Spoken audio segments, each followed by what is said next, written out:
Hello everyone, hope you all are fine. Today in this video, we will do question answer and other exercises of this chapter Gone with the Scooter. ठीक है, आज हम इस chapter के question answer और बाकी exercises complete करेंगे. चलिए शुरू करते हैं. Let us think. First part is answer the following questions. इन क्वेश्चंस के आंसर्स आपने लिखने हैं. पहला क्वेश्चन है What was Gopi doing on the veranda. Gopi वरामदे में क्या कर रहा था. तो गोपी वरामदे में क्या कर रहा था. Gopi was sitting in the veranda reading a book. Gopi वरांडे में बैठकर किताब पढ़ रहा था. तो यही आप आंसर में लिखेंगे. तो आप अपना आंसर इस तरीके से लिख सकते हैं. Gopi was sitting in the veranda reading a book. Gopi बरामदे में बैठकर एक किताब पढ़ रहा था. The next question is what sound did Gopi hear before he went to the garden. Garden में जाने से पहले गोपी ने कैसी आवाज़ सुनी थी. तो गोपी ने रस्लिंग साउंड सुनी थी एंड एक थर्ड की साउंड सुनी थी, है ना. तो that answer you have to write here. You can write the answer like this. Gopi heard. अब यहाँ पर हियर का पास्ट टेंस हम लिखेंगे. क्वेश्चन में HEAR हियर लिखा हुआ है और जब क्वेश्चन में डिड होता है और फर्स्ट फॉर्म होती है क्वेश्चन में वर्ब की, तो हम उसके जब आंसर लिखते हैं उसका वर्ब की सेकंड फॉर्म लिखेंगे, पास्ट फॉर्म. तो पास्ट फॉर्म क्या है हियर का. Heard, HEARD. Okay, so the answer will be Gopi heard something rustling and falling with the third in the garden. Gopi ने एक रसलिंग की आवाज़ सुनी और सुना कि धम से कोई चीज़ गार्डन में गिर गई है. So this answer you have to write here. Now next question is describe Gopi search for the ball. मतलब गोपी ने बॉल को ढूंढने के लिए कहाँ कहाँ सर्च किया, कहाँ कहाँ ढूंढा बॉल को. तो आप लिखेंगे जहाँ जहाँ भी उसने ढूंढा था, like this. Gopi searched for the ball in between the thick grass. जो घनी घास थी उसके बीच में ढूंढा. एमंग द बुशेज, झाड़ियों के बीच ढूंढा. And at the last he found the ball on a heap of dry leaves. और आखिरी में उसको बॉल कहाँ मिली. सूखी हुए पत्तों के ढेर के ऊपर. ठीक है, so this will be your answer. Now next is complete the table given below. नीचे एक टेबल दी है, आपको उसे कंप्लीट करना है. नाउ यहाँ पर सीरियल नंबर है, डायलॉग हैं. The dialogue was said by. ये जो डायलॉग इसमें लिखे हुए हैं वो किसने कहा. ओके, किसके द्वारा कहा गया.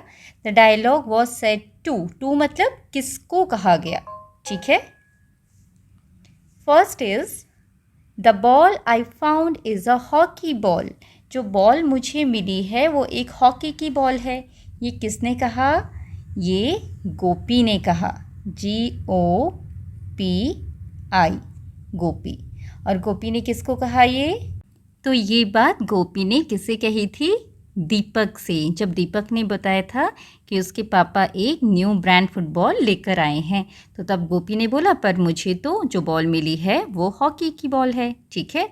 अब यहाँ बी पार्ट है. My father bot me a brand new football. तो ये बात दीपक ने ही कही थी. ठीक है. और किससे कही. गोपी से. You have to write here Gopi. Next, I lost a ball 4 months ago. ये बात किसने कही थी कि मैंने एक बॉल 4 महीने पहले खोई थी, या मेरी एक बॉल 4 महीने पहले खो गई थी. ये मनोज ने कहा. और किसको कहा. गोपी को. Okay. Then show me the ball and I will tell you. मुझे बॉल दिखाओ तब मैं तुम्हें बताऊंगी. तो ये रमानी ने बोला था. रमानी. और किसको बोला था. गोपी को. जब गोपी ने उससे बोला कि उसका बॉल का कलर बताओ, ठीक है, तब रमानी ने बोला कि मुझे बॉल दिखाओ तब मैं बताती हूँ. तो इस तरीके से आप इसे कंप्लीट करेंगे. Now next is who grabbed the ball from Gopi. How did the game start. मतलब गोपी से बॉल को किसने ग्रैब किया था या जल्दी से छीन लिया था, पकड़ लिया था.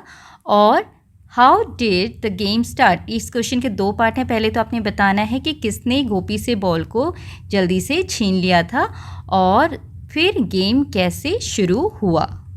सो you can write the answer like this. Manoj grabbed the ball from Gopi and tossed it over to दीपक। मनोज ने बॉल को गोपी से ले लिया और उसको टॉस करके किसके पास पहुंचा दिया, दीपक के पास। Then Gopi said to everyone, तब गोपी ने हर किसी से कहा to play the game before it gets dark. Gopi ने हर किसी से बोला कि इससे पहले कि अंधेरा हो जाए चलो खेल खेलते हैं, ठीक है। तो you can write your answer like this. Next question is why did everyone laugh at the end of the story, कि कहानी के आखिरी में सब क्यों हंसे। You can write the answer like this.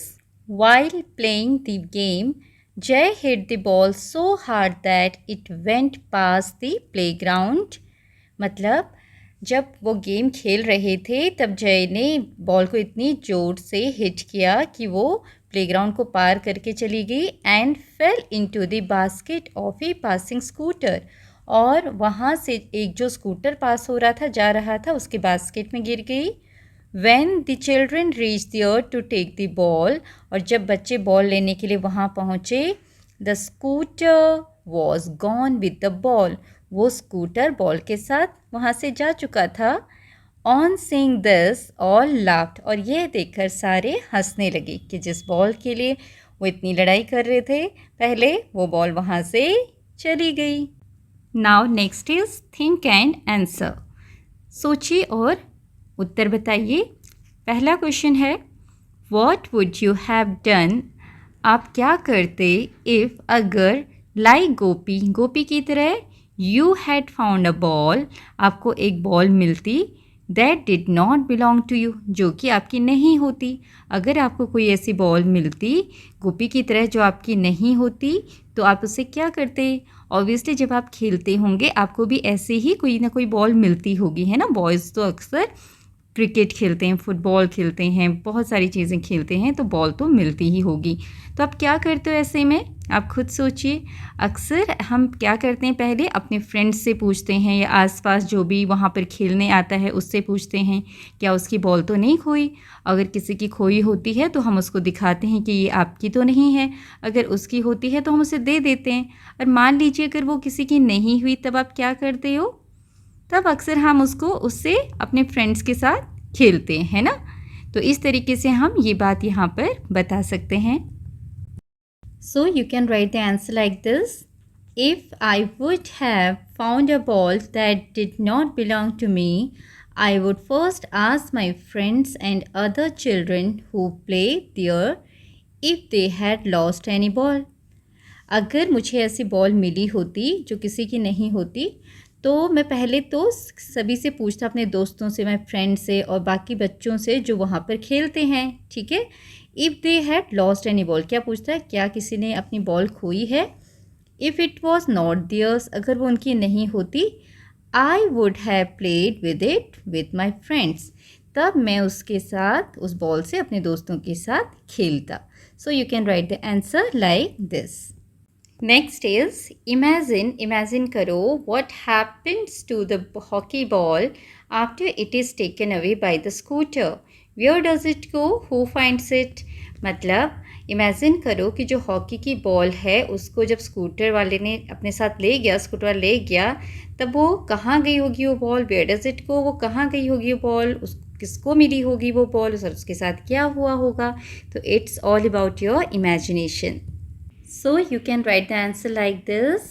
The hockey ball must have reached to the scooterist house. अब वो जो हॉकी बॉल है वो स्कूटरिस्ट के घर तक पहुंच गई होगी, उसके साथ वो अपने घर गया होगा, ठीक है। The scooterist must have given the ball to the children playing nearby his house. और स्कूटरिस्ट ने उस बॉल को उन बच्चों को दे दिया होगा जो उसके घर के आसपास खेल रहे होंगे। The children would have been very happy after getting the ball to play. और वो बच्चे बहुत खुश हो गए होंगे उस बॉल को पाकर, ताकि वो खेल सके, ठीक है। तो खेलने के लिए उन बच्चों को एक बॉल मिल गई, उसे पाकर वो बहुत खुश हुए होंगे।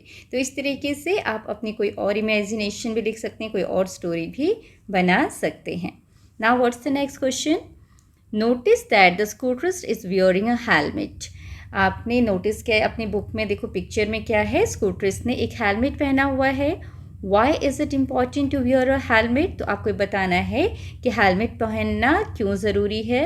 Should the pillion rider also wear a helmet? और पिलियन राइडर को भी क्या हेलमेट पहनना चाहिए. तो यहाँ पर आपको बताना है कि जो स्कूटर चलाता है उसको हेलमेट क्यों पहनना चाहिए, और जो पिलियन राइडर होता है, पिलियन राइडर मतलब जो स्कूटर पे पीछे बैठता है, ठीक है. पहले जो राइडर होता है, जो चलाता है, उसको हम राइडर बोलते हैं, ठीक है, जो राइड कर रहा है, और उसके पीछे बैठने वाले को पिलियन राइडर. तो उसको भी हेलमेट पहनना चाहिए. क्यों? हेलमेट दोनों को पहनना चाहिए in case of any accident. अगर कोई एक्सीडेंट हो जाता है, कोई इंसिडेंट घटना हो जाती है, तो ये जो हेलमेट है सर में चोट लगने से हमें बचाता है. उस हेलमेट की वजह से सिर में कोई इंजरी या चोट नहीं आएगी, ठीक है. तो अपनी लाइफ को बचाने के लिए, ज़िंदगी को बचाने के लिए, सर में चोट ना लगे, इससे बचने के लिए सभी को हेलमेट पहनना चाहिए जब वो राइड करते हैं कोई भी स्कूटर या बाइक, ओके. और पीछे बैठने वालों को भी ज़रूर पहनना चाहिए. सो you can write the answer like this. It is very important to wear a helmet for both the one who is driving the scooter and the pillion rider, because it protects us from the risk of head and brain injury in case of an accident. मतलब दोनों के लिए बहुत ज़रूरी है helmet पहनना. किसके लिए? जो कि ड्राइविंग कर रहा हो स्कूटर को, और जो पिलियन राइडर हो, जो पीछे बैठा हो, वो यात्री, दोनों के लिए ही ज़रूरी है. क्योंकि जो हेलमेट होता है वो हमें ब्रेन इंजरी से, हेड इंजरी से, मतलब अगर सर में चोट ना लगे, ब्रेन में कोई भी प्रॉब्लम ना आए गिरने पर या एक्सीडेंट होने पर, उससे बचाता है. तो इसीलिए हमें हेलमेट पहनना बहुत ज़रूरी है. Now next is let us learn match the following. यहाँ पर आपने मैचिंग करनी है. वो एक तरफ वर्ड दे रखे हैं, दूसरी तरफ उसकी मीनिंग दे रखे हैं. मीनिंग मतलब अर्थ. तो यहाँ पर फर्स्ट वर्ड है ड्रिबल. ड्रिबल का क्या मतलब है? This we will match here. Moving a ball with small taps while playing hockey.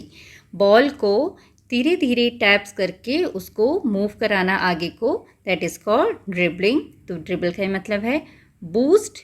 Boost किसे बोला जाता है? टू स्पीक टू प्राउडली, बड़े घमंड से कोई बात कहना. रसल. रसल क्या होता है? The sound, a soft crackling sound. Crackling की साउंड को रसल बोला जाता है. Then grab, take something with a sudden movement, जल्दी से कोई चीज़ किसी से ले लेना, that is called grab, okay. Sudden movement मतलब, सडन मतलब जल्दी से मूवमेंट होता है, ठीक है. मूव करते हैं कोई चीज़, जल्दी से कोई चीज़ ले लेना, मूवमेंट करना, that is sudden movement, grab करना. Come to next. Complete the following story using the words given in the box. अब यहाँ पर बॉक्स में कुछ वर्ड्स दिए हैं, इनको यूज़ करके आपने इस स्टोरी को कंप्लीट करना है, ठीक है. Since, however, because, when. Since हम यूज़ करते हैं किसी ड्यूरेशन के लिए. It's raining heavily since morning, मतलब सुबह से बहुत तेज़ बारिश हो रही है. तो कब से हो रही है उसको दिखाने के लिए हम क्या लिखते हैं? Since morning, okay. However, however means हालांकि. बिकॉज क्योंकि. व्हेन जब, ठीक है. व्हेन तब, या कब के लिए भी हम जब, तब, कब, ये सेंटेंस के अकॉर्डिंग इसका मीनिंग बदल जाता है, ठीक है. चलो. Gopi completed his work. Gopi ने अपना काम कंप्लीट कर लिया था. He wanted to go outside. अब इसके आगे क्या होना चाहिए? Gopi completed his work because he wanted to go outside, या फिर हावेवर, या फिर when he wanted to go outside, since he wanted to go outside and play. तो यहाँ पर आप क्या फिल करेंगे? Gopi completed his work, Gopi ने अपना काम कंप्लीट कर लिया. Because he wanted to go outside and play, क्योंकि वो चाहता था कि वो बाहर जाए और खेले, okay. Dash, when he reach the play ground nobody was there. When मतलब यहाँ पर आएगा व्हेन. व्हेन मतलब जब. जब वे ग्राउंड में पहुँचा तो वहाँ पर कोई नहीं था, और इसमें व्हेन यहाँ पर दिया हुआ है तो ये मिस्टेकनली प्रिंट हो गया है, तो यहाँ पर व्हेन आना चाहिए. When he reach the play ground, जब वो प्ले ग्राउंड में पहुँचा, नो बडी वॉज देयर, वहाँ कोई नहीं था, okay. Dash his friends were yet to join him. However, हालांकि उसके जो दोस्त थे वो उसको ज्वाइन करने वाले थे. However his friends were yet to join him, मतलब उसके दोस्त आने वाले थे वहाँ पर. He decided to take a walk. उसने डिसाइड किया कि जब तक उसके दोस्त आते हैं वो वॉक करेगा. आफ्टर 15 मिनट्स, 15 मिनट के बाद 5 of them came and everyone started to discuss the games. 15 minute के बाद उसके 5 जो फ्रेंड्स थे वो आ गए और उन्होंने गेम के बारे में डिस्कस करना शुरू किया कि कौन सा गेम खेलेंगे. They decided to play hopscotch. उन्हें डिसाइड किया कि वो हॉप स्कॉच खेलेंगे. फिर यहाँ पर एक वर्ड रह गया, since they got to know that Ramani would not be joining them. यहाँ पर हम लिखेंगे सिंस. सिंस का यहाँ पर मीनिंग चेंज हो गया. सिंस यहाँ पर हम क्योंकि भी बोल सकते हैं, ठीक है. They decided to play hopscotch. उन्हें हॉप स्कॉच खेलने का डिसाइड किया क्योंकि उन्हें ये पता चला कि रमानी तो खेलने के लिए नहीं आ रही है, वो उनको ज्वाइन नहीं करेगी, ठीक है. तो यहाँ पर हम लिखेंगे since. Now next is read the following sentence. अब इन सेंटेंसेस को पढ़ना है. फॉलोइंग मतलब जो नीचे हैं. Gopi usually plays hockey at school but today he is studying for his test. Gopi usually hockey खेलता है अपने स्कूल में. यूजुअली मतलब अक्सर, ठीक है. अक्सर वो क्या करता है, हॉकी खेलता है. लेकिन टुडे, टुडे मतलब क्या है, आज. आज वो पढ़ रहा है. तो यहाँ पर दो वर्ड आपको दिए हैं, यूजुअली एंड टुडे. अब ये जो वर्ड्स हैं जो हमें बता रहे हैं कि वो कितना खेलता है या कितना पढ़ता है, किसके बारे में बता रहे हैं, प्ले के बारे में और स्टडी के बारे में, है ना. प्ले कैसे करता है वो, यूजुअली अक्सर करता है. और स्टडी कब कर रहा है, वो आज कर रहा है, ठीक है. तो टुडे और जो यूजुअली, ये जो दो वर्ड हैं जो हमें बताते हैं कि कोई काम कितनी बार हो रहा है, तो उन वर्ड्स को हम बोलते हैं एडवर्ब्स. Adverbs, okay. तो ये वर्ड्स हमें बता रहे हैं कि कितना टाइम वो किसी एक्शन को, किसी काम को करता है. तो खेलता है वो अक्सर और पढ़ाई कर रहा है आज, okay. The adverbs usually tell us that an action happens many times. तो कोई भी जो एडवर्ब होता है यूजुअली, जो एडवर्ब यूजुअली है वो हमें बताता है, टेल अस मतलब बताता है कि कोई एक्शन हैपन्स मैनी टाइम, कि कोई भी जो काम है वो कितना हो रहा है, कई बार. मैनी टाइम्स मतलब कई बार. अगर किसी काम में लिखा हुआ है it usually, we work usually in the field, हम मैदान में अक्सर या खेतों में यूजुअली काम करते हैं, तो इसका मतलब है हम खेतों में कई बार काम करते हैं, ठीक है. यूजुअली का मतलब है कई बार, many times. This sentence tell us that the action of playing hockey happens most of the time. इसका मतलब ये है, ये जो वर्ड है ये हमें बता रहा है कि खेलने का एक्शन, जो खेलने का काम है, हॉकी खेलने का काम, वो मोस्ट ऑफ द टाइम हो रहा है, मतलब अक्सर वो काम हो रहा है, ठीक है, कई बार हो रहा है. The adverb today tells us the time of the action study. और जो टुडे है, जो वर्ड टुडे बता रहा है, टुडे मतलब आज, वो क्या बता रहा है, किसका एक्शन बता रहा है, स्टडिंग का. मतलब स्टडी जो एक्शन है वो कितनी बार हो रहा है, वो केवल आज हो रहा है, ठीक है. वंस, अभी आज के बारे में बात की है तो आज ही हो रहा है, एक ही बार हो रहा है. तो इस वर्ड्स को हम क्या बोलते हैं, एडवर्ब्स, जो हमें बताते हैं कि कोई काम कितनी बार हो रहा है. ऑलवेज होता है, जैसे ऑलवेज मतलब हमेशा. ऑलवेज, ऑलवेज का क्या मतलब होता है, हमेशा. कोई काम जैसे हमेशा होता है. I always help my parents, मैं हमेशा अपने पेरेंट्स की मदद करता हूँ या करती हूँ, तो वो काम हमेशा हो रहा है, ठीक है. तो इस तरीके से जो वर्ड्स हैं ये हमें बताते हैं कि कोई काम कैसे हो रहा है, कितनी बार हो रहा है. Now encircle the adverbs in the following sentences. यहाँ पर कुछ सेंटेंस दिए हैं, उनमें आपको एडवर्ब्स को सर्कल करना है. ये टाइम ऑफ द एक्शन है कि वो उनको बोलेंगे कि कितने समय हो रहा है, ठीक है. How many times the action happens और हैपन. और इस तरफ आपने लिखना है कि वो जो एक्शन है उसको पढ़कर, उसको एडवर्ब को पढ़कर कि उसका क्या मीनिंग है, वो कितनी बार हो रहा है. जैसे Gopi immediately got up and ran into the garden. Gopi जल्दी से उठा और गार्डन में भागा. इमीडिएटली गॉट अप, वो उठा. गॉट अप मतलब उठा. कैसे उठा वो, इमीडिएटली, जल्दी से. तो ये एक ही बार हो रहा है, बार बार के बारे में तो नहीं बात की जा रही है यहाँ पर, एक ही बार उठा है ना जल्दी से।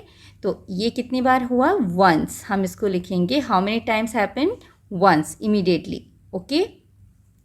शमा often writes in her diary. Often मतलब भी अक्सर होता है, ठीक है। शमा अक्सर अपनी डायरी में लिखती है। तो ये कितनी बार है, मैनी टाइम्स। अक्सर मतलब ज़्यादातर वो लिखती है, तो मैनी टाइम्स आप यहाँ पर लिखोगे मैनी टाइम्स, ठीक है। All his friends regularly gather to play hockey. Regularly, okay, gathered इकट्ठा होते हैं। उसके सारे दोस्त इकट्ठा होते हैं। कैसे इकट्ठा होते हैं, कब इकट्ठा होते हैं, रेगुलरली। रेगुलरली मतलब वही हमेशा, अक्सर, ज़्यादातर, ठीक है। तो ये भी मैनी टाइम्स आप यहाँ पर लिखेंगे मैनी टाइम्स। रेगुलरली मतलब किसी भी दिन नहीं छोड़ते, रोज़ रोज़ इकट्ठा होते हैं खेलने के लिए, हॉकी खेलने के लिए, तो आप इसे लिखेंगे मैनी टाइम्स, कई बार होता है क्योंकि अगर वो रेगुलरली आ रहे हैं। I always complete my homework. मैं हमेशा अपना होमवर्क कंप्लीट करता हूँ। ऑलवेज़ भी हमेशा, हमेशा हो रहा है, तो यहाँ पर ये भी मैनी टाइम्स होगा, कई बार हो रहा है, ठीक है, मैनी टाइम्स। उसके बाद येस्टरडे, कल, I ate an ice cream after lunch. कल मैंने लंच के बाद आइसक्रीम खाया। तो कब खाया, येस्टरडे। तो ये कल की बात कर रहा है, एक ही बार हुआ है, तो इसे हम लिखेंगे वंस। एक ही बार हुआ है, कल ही कल हुआ है। उसके बाद Monica never eat junk food.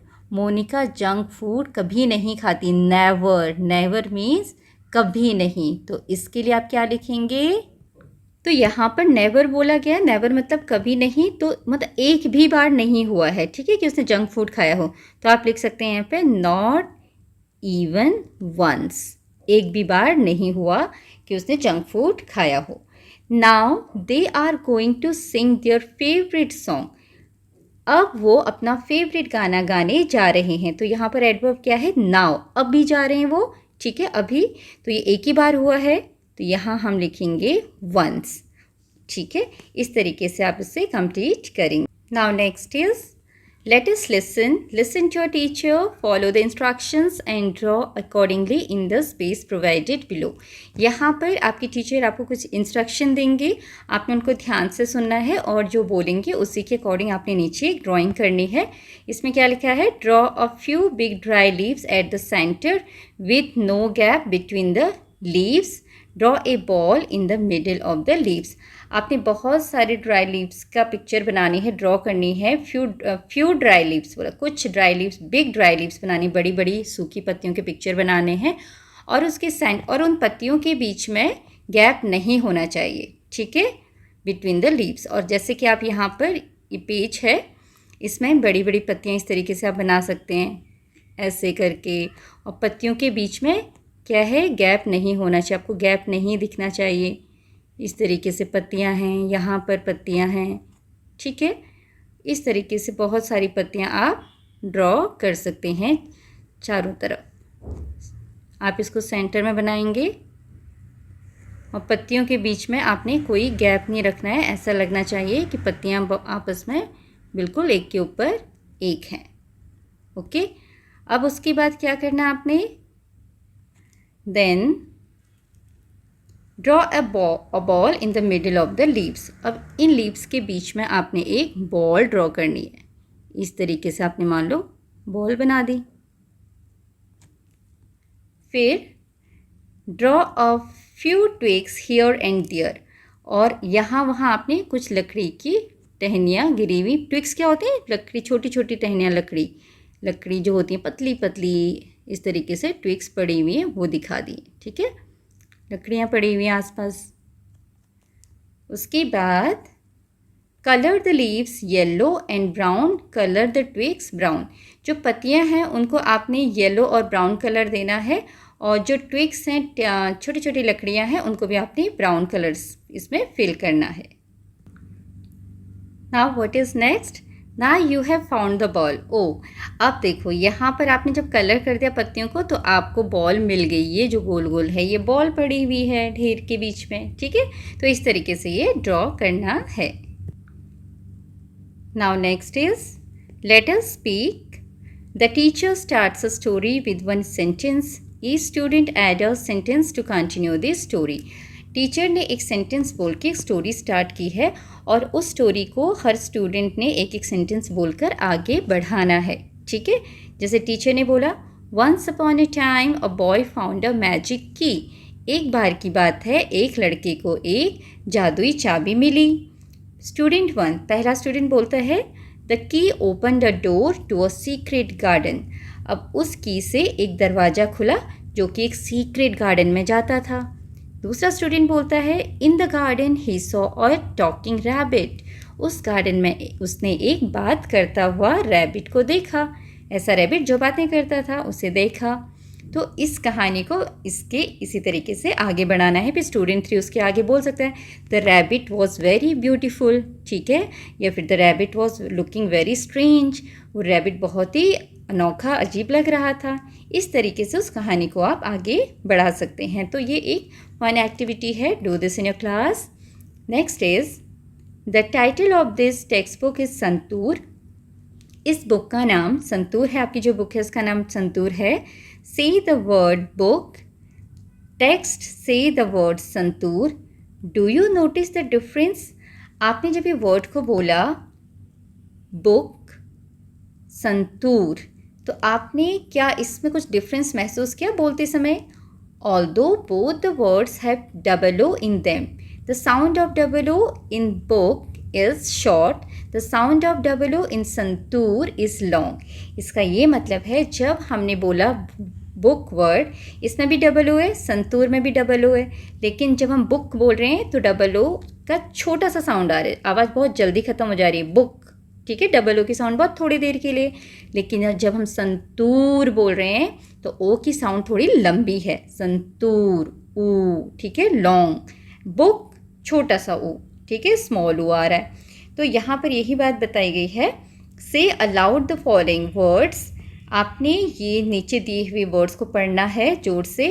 And circle the words which have a long double o sound. और आपने उन वर्ड्स में गोला लगाना है जिसमें डबल ओ साउंड बहुत लंबे हैं. ठीक है, लंबी आवाज़ आती है डबल ओ की. जैसे यहाँ पर है हुड, इसमें एकदम जल्दी से ख़त्म हो गया double o sound, hood. School, okay, इसमें लॉन्ग साउंड है डबल ओ की, तो इसको आप सर्कल करेंगे. फुट, ये छोटा सा है. मरून, डबल ओ की साउंड ज़्यादा लॉन्ग चल रही है, देर तक चल रही है. Scooter, scooter, double o sound लंबी है इसमें, स्कू. ठीक है, शुक, इसमें एकदम शॉर्ट में है, छोटा ओ साउंड है, तो इसको आप सर्कल नहीं करेंगे. ब्लूम, ब्लूम में भी डबल ओ लंबा है, ब्लूम. फूड, आप इसको फूड नहीं बोलते, क्या बोलते हैं? फूड, इसमें भी लॉन्ग साउंड है. लुक, लुक में एकदम छोटा साउंड है डबल ओ का, लुक, जल्दी से ख़त्म हो रहा है वो साउंड. मून, इसको आप क्या बोलते हो? मून. मून तो नहीं बोलते, मून तो शॉर्ट हो जाएगा, लेकिन हम इसको मून कैसे प्रोनाउंस करते हैं? मून. तो डबल ओ लॉन्ग है इसमें. बुक, बुक में क्या है? छोटा है, बुक. टुक, दोनों में ही शॉर्ट है, डबल ओ शॉर्ट है, book and took. Next is let us write. चलो लिखते हैं. By the time the children ran to the gate the scooter was gone. जब तक कि बच्चे दौड़कर गेट तक आते हैं तब तक जो स्कूटर था वो चला जाता है. And so was the ball, और बॉल भी चली जाती है. They looked at each other and burst into laughter. वो उन्होंने एक दूसरे को देखा और जोर जोर से हंसने लगे. Right a possible conversation between Gopi and his friends after this incident. इस घटना के बाद गोपी और उनके दोस्तों में क्या बातचीत हुई होगी वो आपने यहाँ पर लिखना है. ठीक है, तो ये आप अपने मन से लिख सकते हैं. इसमें आपको क्या लगता है उन्हें क्या कहा होगा. So you can write the conversation between them like this. Gopi, Gopi बोलता है, oh the ball has gone. Ball तो चली गई. रमानी, रमानी बोलती है, now what we will do without ball. अब हम बॉल के बिना क्या करेंगे. Deepak, I think we should play hide and seek. मुझे लगता है हमें हाइड एंड सीक खेलना चाहिए. मनोज बोलता है, yes it's a great idea. ये तो बहुत ही अच्छा आइडिया है. तो जय बोलता है, okay all of you hide your self, I will be the seeker. तुम सब छुप जाओ, अपने आप को छुपा लो और मैं सीकर बनूंगा, ठीक है, मैं तुम सबको ढूंढूंगा। तो इस तरीके से आप कोई और कन्वर्सेशन भी यहाँ पर इनके बीच में लिख सकते हैं। Now come to next, form new words by following the example given below. आपने नए शब्द बनाने हैं इन एग्जाम्पल्स को देखकर। जैसे यहाँ सेंटर में सन लिखा हुआ है और बाकी उसके साइड में है राइज, सेट, शाइन, फ्लावर। तो वर्ड्स क्या बन सकते हैं? सबसे पहले बनाया है sun plus rise, sunrise, sun plus set, sunset, sun plus shine, sunshine, and sun plus flower, sunflower. तो इस तरीके से आप इन वर्ड्स को कंप्लीट करेंगे। And this side foot plus ball, football. ऐसे ही basket plus ball, basketball, volley plus ball, volleyball, base plus ball, baseball. So you can complete your work like this: sunset, sun plus shine, sunshine, sun plus flower, sunflower, base plus ball, baseball, basket plus ball, basketball, volley plus ball, volleyball. Okay. Now next is write a sentence using each of these words in your notebook. In words को use करके आपने notebook में sentences बनाने, जैसे sunrise, sunset, sunshine, sunflower, football, baseball, basketball, volleyball. So here you can make the sentences like this. First is sunrise. I always get up before sunrise. मतलब मैं sunrise से पहले उठ जाता हूँ. सनराइज मतलब सूर्य उगने से पहले, ठीक है. सनशाइन, सनशाइन बोलते हैं धूप को. The children are playing in the sunshine. बच्चे धूप में खेल रहे हैं. Next is sunset. सनसेट मतलब जब सूर्य डूब जाता है. All the birds return to their nest before sunset. सारे पक्षी सनसेट से पहले अपने घोंसलों पर वापस चले जाते हैं. सनफ्लावर, सनफ्लावर फूल का नाम है. Sunflower has yellow colour. Sunflower का कलर कैसा होता है? येलो, पीला. Football, I often play football. मैं अक्सर फुटबॉल खेलता हूँ, ठीक है. यहाँ पर जो गेम्स के नाम है फुटबॉल, बेसबॉल, बास्केटबॉल, वॉलीबॉल, इसमें आप अपने अकॉर्डिंग कुछ भी सेंटेंस बना सकते हैं. Baseball, we have 2 tall players in our baseball team. हमारी बेसबॉल टीम में 2 लंबे खिलाड़ी हैं, ठीक है. लंबे मतलब ऊंचे कद के. Basketball, basketball is played between 2 teams. Basketball 2 teams के बीच में खेला जाता है. Volleyball, my favourite game is volleyball. तो इस तरीके से आप कुछ भी सेंटेंस यहाँ पर बना सकते हैं. Now next is you have already notice that the word scooter has double o in the middle. आपने वर्ड स्कूटर में नोटिस किया था कि इसके बीच में 2 डबल ओ हैं. Using the clues given below write 10 words that have AI in the middle. 1 has been done for you. तो यहाँ पर कुछ क्लू दिए हुए हैं, इनके आंसर्स आपने लिखने हैं, वर्ड लिखने हैं और उनके बीच में क्या आएगा? उन वर्ड्स के बीच में AI आना चाहिए, ठीक है. उनके आंसर में AI रहेगा. तो यहाँ पर जैसे क्लू दिया हुआ है समथिंग दैट हैज़ 4 legs. कोई चीज़ है जिसके 4 पैर होते हैं. On which you generally sit, जिसके ऊपर आप अक्सर बैठते हो. That is chair. तो यहाँ पर AI है बीच में चेयर में. तो ऐसे आपने बाकी क्लूज़ पढ़ के वर्ड्स को फाइंड आउट करना है.